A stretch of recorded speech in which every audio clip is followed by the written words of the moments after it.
ऐसी सिचुएशन में आता जहाँ सच में मतलब एक होता ना, जब नए नए आते हैं तो इतना नॉलेज नहीं होता। बंटी उनमें से एक था ना।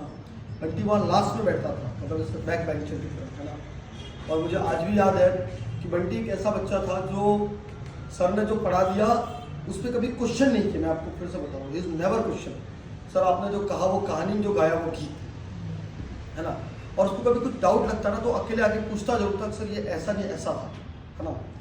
इसमें मैंने जो सबसे एक चीज़ देखी वो है डेडिकेशन। रेगुलर पढ़ता था और शायद जब ये आया था उसके शायद तभी मैंने बोल दिया था बंटी तुम मेहनत करोगे तो कहीं ना कहीं लग जाओगे। और आज ऐसा कोई फर्स्ट एम्स को छोड़ के ऐसा कोई एम्स नहीं है जब उसने प्री नहीं निकाला हो। पहले भी मेंस में अच्छी रैंक आई, इस बार भी अच्छी रैंक है, बट कुछ से रह गया।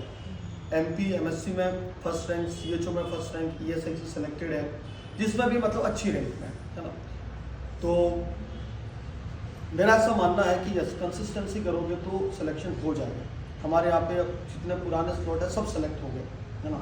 उनमें से बंटी सबसे ब्रिलियंट होकर आगे निकला, है ना। और ये बात सही है कि आपका किसी के लिए डेडिकेशन बहुत ज़रूरी है।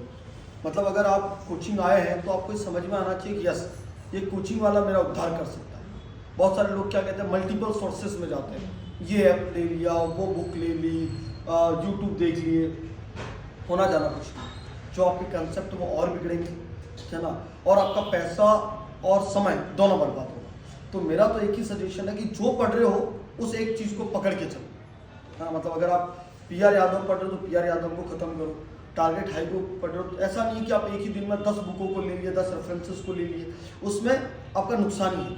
टाइम भी जाएगा और आपका दिमाग में और कुछ ना कुछ चीज़ें आती रहेगी, अरे ये ऐसा वैसा। तो मेरा ऐसा मानना है कि आप एक ही, मैं बंटी की इस बात से सहमत हूँ। प्लस बंटी ने एक और बात कही कि यस, कुछ अगर सिलेक्शन नहीं भी होगा ना तो कुछ तो लेके ही जाओगे, आई गारंटी। क्या होता ना कि बहुत सारे बच्चे जब आते हैं तो बहुत खाली हाथ आते हैं, लेकिन जब मैं भेजता हूँ ना तो उनके हाथ में पूरी मुट्ठी भरी होती है। वो कहीं पे भी जाके, मेरे बच्चे जो मुझसे पढ़े हैं, एक और बच्चे का नाम लूँगा मैं, वो उसका मेरे पास एक दिन फ़ोन आया कि सर आज यहाँ के बच्चे मुझे क्या समझते, मतलब अलग ही लेवल पे समझते हैं मुझे। मतलब क्यों समझते हैं कि उसको मैंने कार्डियक पढ़ाया था और वो कॉलेज में कार्डियक पढ़ा रही है, बैतूल किसी कॉलेज में पढ़ा रही है, और वो कह रही है कि सर बच्चे अब मुझसे हर सब्जेक्ट मुझसे पढ़ना चाहते हैं, हर सब्जेक्ट। और जब वो आई थी तो उसको उतना आता भी नहीं था, लेकिन आज, और जैसे ये बंटी है तो वहाँ पे गया होगा तो अब वो नॉलेज रिफ्लेक्ट करेगा ना। आप कहीं पे भी जाओगे तो वो नॉलेज रिफ्लेक्ट करेगा आपका, है ना। तो इसी बात से, और Bunty one of the my favourite student भी रहा हुआ है, सच में फेवरेट रहा हुआ है। ऐसा है कि ये सिंसियर भी है और हाँ एक्स्ट्रा, अभी टीचर्स डे पे बहुत अच्छा इसने प्रोग्राम ऑर्गेनाइज किया था। हाँ पहले भी हर बार बंटी एक एज अ एंकर की भूमिका निभाता है ना।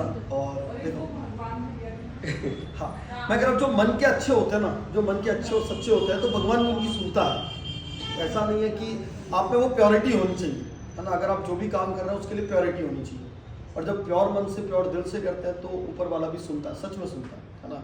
आज नहीं तो कल सुनेगा, लेकिन सुनना पड़ेगा, और नहीं भी सुनना पड़ेगा तो कुछ लोग अपनी मेहनत से सुना देते हैं। भगवान के भी कान पकड़ के महाराज सुन लो यार, बहुत टाइम हो गया, है ना। तो wish you very best of luck, है ना। पहले